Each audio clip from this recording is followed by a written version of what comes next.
예, 금요일 묵상의 시간입니다. 말씀의 가치로 무장하지 않으면 본능을 따라 살게 된다.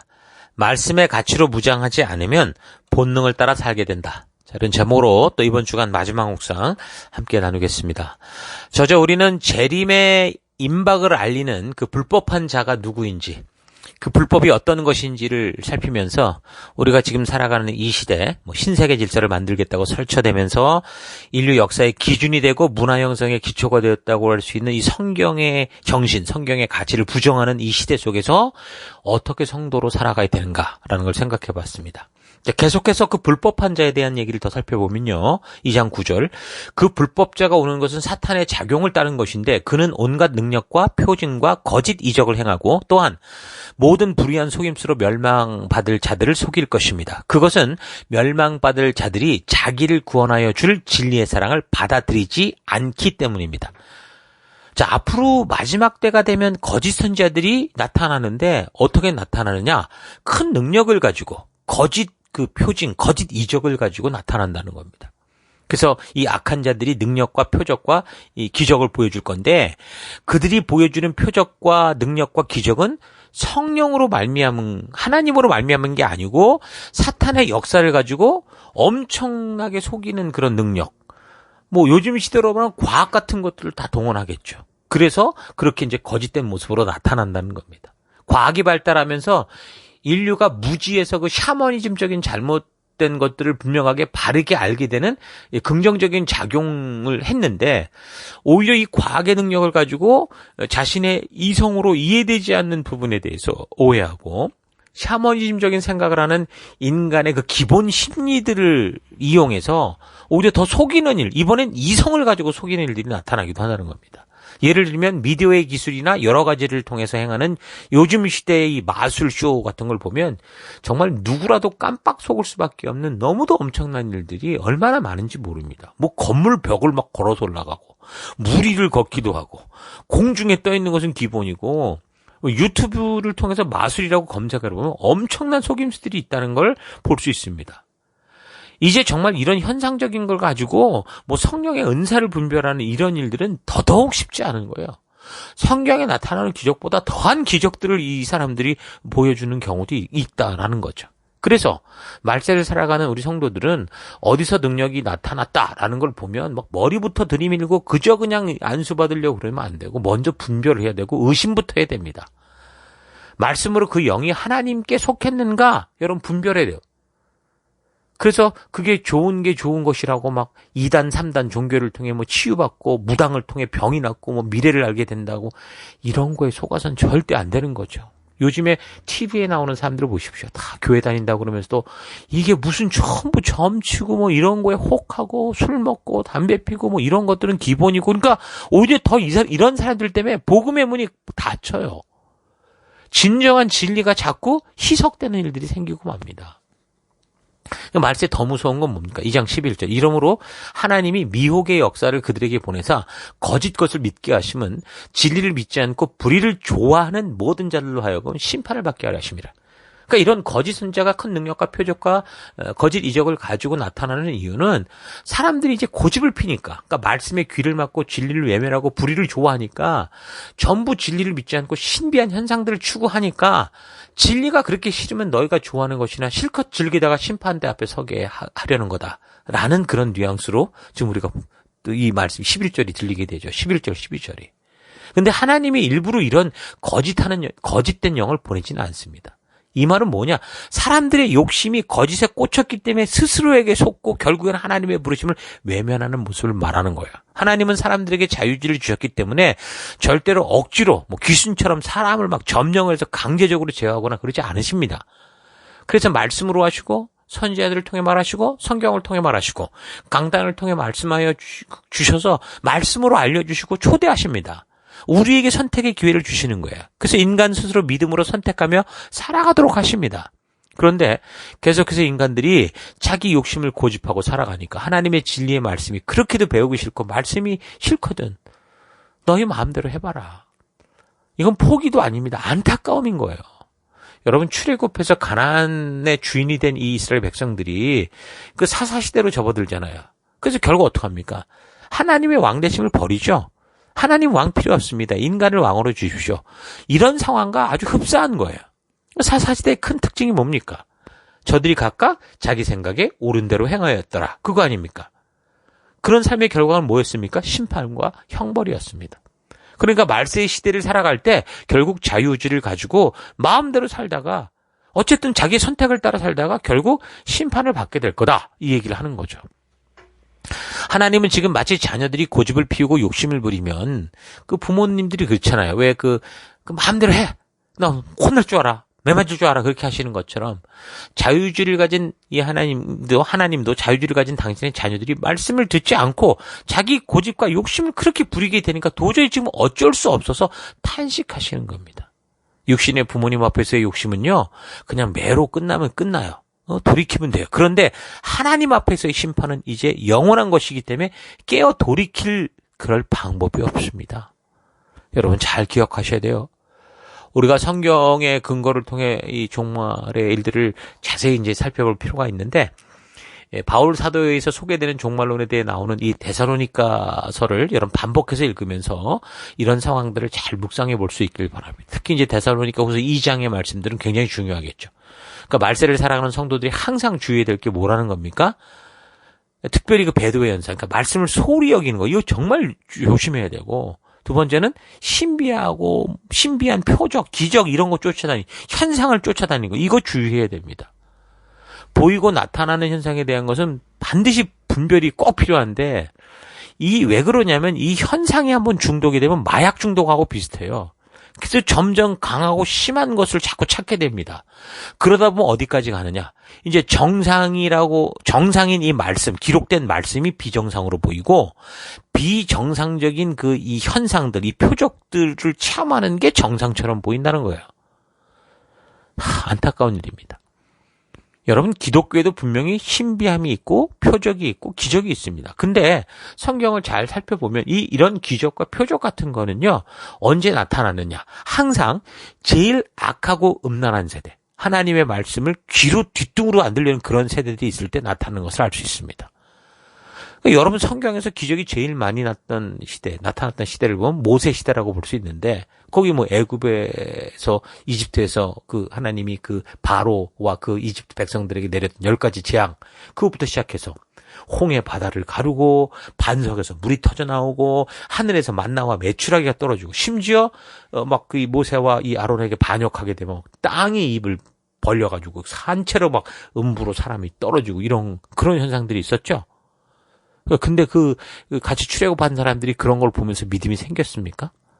결과적으로는 아니죠. 왜요? 60만이 넘는 20세 이상의 장정들이 다 그 광야에서 죽었잖아요. 왜요? 믿음이 없어서 죽었습니다. 자, 그리고 그 다음에 두 번째 이적과 기적이 많이 나타났던 성경의 때는 이 북이스라엘 왕국의 엘리사 선지자가 있을 때였습니다. 구약의 열왕기 시대 북왕국 이스라엘에서 아하방, 이세벨 이 사람이 있을 때, 엘리야와 엘리사를 통해서 수많은 기적들이 이제 나타나고 그랬었는데, 누가 회개했습니까? 아합이? 이세벨이? 다른 관료와 백성들이? 아니요, 회개하지 않았습니다. 처음부터 금송아지를 하나님이라 속여서 휘청휘청대던 이 이스라엘이 결국에는 이 엘리야가 그렇게 기적적인 하나님의 살아계심을 보여줘도 결국에는 믿지 않고 바알로 인해서 완전히 회복불능의 상태로 패망으로 가고 맙니다. 그리고 또 예수님의 사역의 기간에도 엄청난 기적들이 많이 있었죠. 예수님이 오병이어로 만든 떡과 고기를 그렇게 먹고도 예수님에게 돌을 던지고 십자가에 못 박여 죽이는 게, 그런 게 지금 성경에 보여주는 세대입니다. 기적을 보는 세대들의 행동입니다. 그리고 우리가 살피고 있는 이 사도 시대에도 지금 많은 기적들이 일어났었죠. 이제 우리가 계속 살펴가면서 알겠지만 사도들의 많은 기적을 본 사람들이 그렇게 이제 교회로 들어왔다가 예수님의 재림이 늦어지고, 그리고 성도로서 부름받은 삶, 좁은 길 좁은 문을 걸어가야 되는 믿음의 현실 앞에서 어떻게 됩니까? 많은 사람들이요, 다 옛날 유대교로 되돌아가 버리는 그런 일들이 발생하는 걸 볼 수 있습니다. 자, 그러니까 눈에 보이는 현상으로는 사람들의 마음이 온전하게 말씀의 사람답게 서는 지경까지 가지 못합니다. 오히려 더 큰 기적, 더 큰 이적, 더 표적을 바랄 뿐이죠. 그래서 이제 예수님께서 그렇게 기적과 표적을 구하는 세대들에게 뭐라고 말합니까? 누가복음 11장 29절. 무리가 모였을 때 예수께서 말씀하기 시작하였다. 이 세대는 악한 세대다. 이 세대가 표적을 구하지만, 표적은 기적이죠. 분명히 그런 걸 구하지만 이 세대는 요나의 표적밖에는 아무 표적도 받지 못할 것이다. 요나가 니느웨 사람들에게 표징이 된 것과 같이 인자도 이 시대에 그렇게 될 것이다. 그렇게 하시는데, 그러니까 사람들이 요구하는 대로 행하는 게 아니라 결국 이런 세대를 보면서 예수님은 어떻게 한 거예요? 사람의 말, 사람의 요구, 사람의 생각이 아니라 하나님이 주신 사명, 하나님의 말씀대로 그 길을 걷는 것이 더 온전한 삶인 것을 아시고 그 길을 가겠노라는 결단을 하시는 거죠. 인류 역사 마지막 때 예수님이 오시기 직전에 여러분 성경에 보면 성령의 운동이 불같이 일어난다. 이런 말씀은 없습니다. 성경은 그렇게 쓰여 있지 않아요. 성경은 오히려 예수님 오시기 직전에 거짓 선지자가 나타난다. 근데 이 거짓 선지자가 어떻게 하는 거예요? 큰 능력을 가지고 온다. 그래서 할 수만 있다면 택한 백성들까지도 미혹하게 해서, 그러니까 교회 다니는 믿음이 있다는 사람까지 다 지옥으로 끌고 가려고 한다. 하나님도 이 말세가 되면 하나님도 불순종을 고집하는 이 사람들의 이 고집이 어쩔 수 없어서 사람들이 욕심에 끌려 거짓 표적과 유혹을 따라가는 막을 수 없는 이런 안타까운 시대가 된다. 그렇게 지금 성경이 분명히 말해주고 있거든요. 그래서 예수님의 재림을 믿고 오늘날 이 시대를 살아가는 우리들은 예수님 곧 오신다고 게으르고 빈둥거리고 종교놀이 하지 말고, 우리가 한번 예수 믿으면 천국 간다고 뭐 이상한 생각에 빠지지 말고, 여러분 부지런히 말씀을 따라 선한 일을 하고 또 우리에게 주신 사명, 이 가치를 따라 살아가야 된다. 이게 성경이 우리에게 말해주는 겁니다. 예수 한번 믿으면 어떻게 살아도 결코 우리는 낙오되는 없이 천국에 가는 게 당연하다고 그렇게 생각하는 자기 믿음에 빠져서. 근데 하나님의 부르시면은 아무 관심도 없고 무감각하고 하나님의 말씀의 가치대로 살아갈 빛을 비추는 일에는 전혀 일도 관심이 없는, 자기 만족과 유익을 위해 살아가는, 이게 무슨 성도입니까? 아니죠. 하나님이 부르신 전도자여 증인된 삶, 생명을 낳는 생명을 세워가는 그런 일에 게으르고 빈둥거리고 교회에서 뭔가 봉사도 많이 하고 뭘 많이 하는데, 그런데 정작 하나님이 부르신 그 부르심 앞에는 오지 않으려고 하고 어려워하고 힘들어하고 이 핑계 저 핑계 대고. 여러분 이거 참 심각한 현상입니다. 여러분 안에 만약에 그런 마음이 있다면 여러분 정말 각성하셔야 되고 되돌아보셔야 됩니다. 그래서 우리가 하나님께서 우리를 부르신 그 부르심에 따라 정말 온전한 그 부르심의 사명을 따라가는 우리가 꼭 돼야 된다는 거 여러분 잊지 마십시오. 일하기 싫은 사람 먹지도 말라고 성경이 명령을 하는데, 오늘날 사람들이 특히 좀 산다고 하는 나라에 사는 사람들이 전부 그 기준을 이 하늘에 두는 게 아니라 다 자기 주변을 기준으로 두죠. 그래서 모든 삶의 기준이 남처럼 하는 게 돼버렸어요. 남이 가지면 나도 가지고, 남이 먹으면 나도 먹고. 특히 TV나 이런 것들이 저도 보다 보면은 먹방 이런 거 보다 보면 가만히 있다가도 갑자기 배가 고파지고 뭔가 먹어야 되고 참 사람들이 이상하죠. 그러니까 학교를 졸업하고도 좋은 직장, TV 드라마에서나 보는 그런 환상적인 직업, 그런 직장이 아니면 아예 가지도 않으려고 그래요. 그러니까 사실 일자리가 없어서 없는 게 아니라 정말 가가지고 잠깐 일하고 와서 그냥 대박 쳐가지고서 부자로 사는 그런 일이 아니라고 안 가는 거예요, 다. 참 아이러니한 거죠. 그래서 바울은 이 3장에서 성도들이 이런 말세지마를 살아가야 될 때 어떤 태도를 가지고 가야 되냐, 그런 얘기를 하면서 특히 이제 게으름에 대해서 강하게 경고를 합니다. 아마도 오늘 우리 시대의 이런 모습들도 이제 막 계속 세상을 쫓아가고 세상과 비교해가고, 그래서 하나님 말씀에 전혀 관심 없는 이런 게으른 태도, 이런 것들도 우리 시대에 정말 이런 경고받는 얘기 중에 하나가 되겠죠. 그때나 지금이나 사람들은 쉽고 편한 길을 찾고 있기 때문에 바울은 데살로니가 지체들에게 선한 일을 하다가 낙심하지 말아라, 그렇게 권고를 합니다. 또한 좋은 게 좋은 것이라고 하면서 우리가 반드시 지켜야 되고 부름받은 사명을 살아가야 되는 것까지 물타는 그런 삶 살아서는 안 되고, 오직 우리 주님이 주신 그 삶의 기준을 받아들이지 않으려거든 아예 사귀지도 말아라, 아주 심하게 얘기했죠. 3장 14절. 누가 이 편지에 담긴 우리의 말에 복종하지 않거든 그 사람을 지목하여 그와 사귀지 마십시오. 그래서 그가 부끄러움을 느끼게 하십시오. 뭐 이런 식으로 사실 행동하면 우리끼리 개토 쌓고 살아가는 그런 식이 될 수도 있지만, 그러나 바울이 말하고자 했던 의도는 성도가 주변의 환경과 관계에 휩쓸려서 세상화되지 말고 세상 속에서 살아가며 빛과 소금된 사명을 감당하는 하늘에 속한 백성이니까 그런 영향력을 주는 삶을 살자라고 말하는 거죠. 3장 15절. 14절에는 사귀지 마라, 부끄러움을 느끼게 하라 그래놓고 15절에 뭐라고 그래서 말합니까? 그러나 그를 원수처럼 여기지 말고 신도에게 하듯 그에게 타이르십시오. 의도를 알겠죠, 바울의.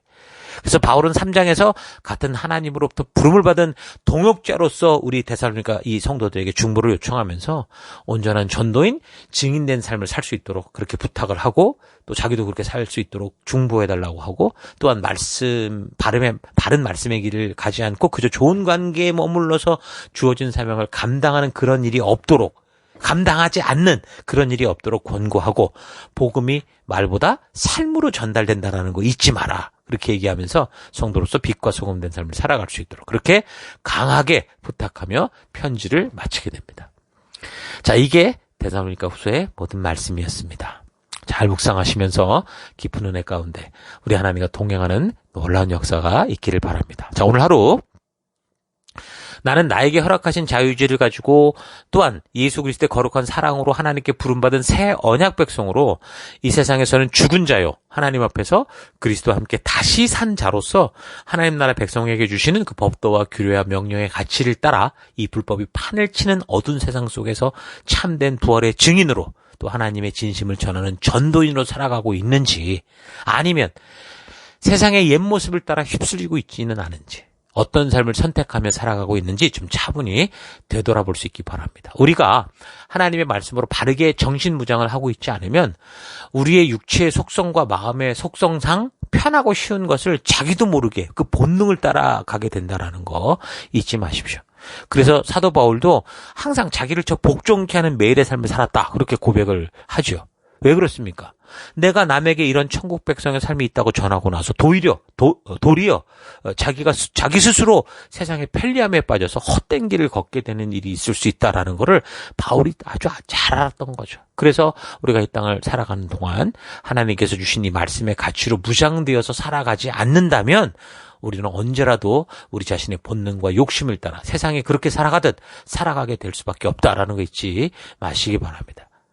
그냥 성경에 대하여 듣고 있는 정도가 아니라 성경과 역사의 말씀이 내가 살아가는 삶의 분명하고 유일한 기준이 되어야 되고, 그래서 이 말씀이 내가 살아가는 이유가 되어야 된다라는 사실 잊지 마시고, 하나님께서 그 이집트에서 죽어가던 백성들을 구원해서, 그러니까 우리를 구원해서 그 처음 인도하는 것이 바로 시내산, 다시 말해서 하나님 백성답게 살아가게 하는 법도와 규례와 명령을 알게 하신 그곳으로 우리를 이끄셨던 것처럼 그곳으로 나아가는 우리가 되어야 됩니다.